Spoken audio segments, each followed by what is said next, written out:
شكل المكتب بقى شكله جميل جدا بعد ما انا غيرت كل حاجه فيه وان انا رتبت كل حاجه، خاصه في التصوير. يعني شكله طالع جميل جدا زي ما انتم شايفين كده، والله يعني شكله جميل جدا. انا كنت عاوزه اسيبه كده، انا مش عارفه ليه شكل المكتب في التصوير احلى من شكله في الواقع، انا متهيألي كده الصراحه. وزي ما انتم شايفين كده انا رتبت المكتب. المهم بقى لو انتم بتذاكروا او انتم مضطرين ان انتم تذاكروا الفتره دي، يا ريت ان انتم تذاكروا المواد السهله الاول او تبداوا الاول بالحاجات السهله وما تصعبوش الامور على نفسكم. حاولوا ان انتم تذاكروا اجزاء يعني مش كبيره قوي وانها اجزاء صغيره، ما تذاكروش كتير جدا او ما تقلوش على نفسكم في المذاكره. قسموا الحاجات اللي عندكم على الوقت بحيث ان انتم تذاكروا اجزاء صغيره مش كبيره جدا انها تقفلكم من المذاكره. وحاولوا كمان ان انتم تغيروا في طرق المذاكره بتاعتكم وتجربوا طرق جديده عشان كده تفتح نفسكم على المذاكره وتحسوا كده بتغيير في المذاكره بتاعتكم. حاولوا ان انتم تشوفوا ناس مثلا بتذاكر او ناس بتعمل نصايح مذاكره، وان انتم تعرفوا مذاكره وطرق مذاكره كل ماده، عشان ده بيفيدكم جدا وبيعلمكم ازاي تذاكروا بطرق مختلفه، وده هيفيدكم جدا في المذاكره وانه يرجع يعني شغفكم. وعلى القناه عدد كبير جدا من الفيديوهات ونصايح المذاكره اللي هي بتلم لكم كل حاجه وبتعلمكم ازاي تذاكروا كل ماده، وكمان جداول المذاكره وكمان جداول اللم المتراكم لكل السنين. لو انتم حابين تشوفوا الفيديوهات دي هتدخلوا على القناه هتلاقوا قوائم تشغيل يا جماعه،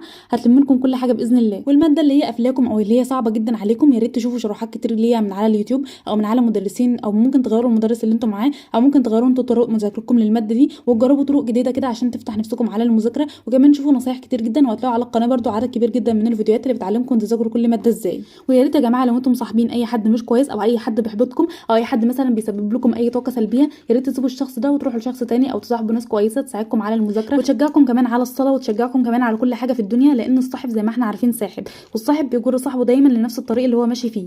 نيجي بقى لاهم جزء في الفيديو بتاعنا النهارده، واهم جزء واهم حاجه هتنجزنا او هتنقذنا في الحاجات اللي احنا واقعين فيها، او في الفترات اللي احنا شغفنا منقطع فيها او شغفنا اصلا مش موجود، وهي الجدول الاسبوعي بتاعنا. وده حاجه مهمه جدا جدا لانها بتخلينا كده عارفين كل حاجه علينا في الاسبوع اللي جاي، وكل حاجه هنعملها بتبقى موجوده في الجدول ده وبنرجع لها دايما لما بنبقى حاسين ان احنا تايهين.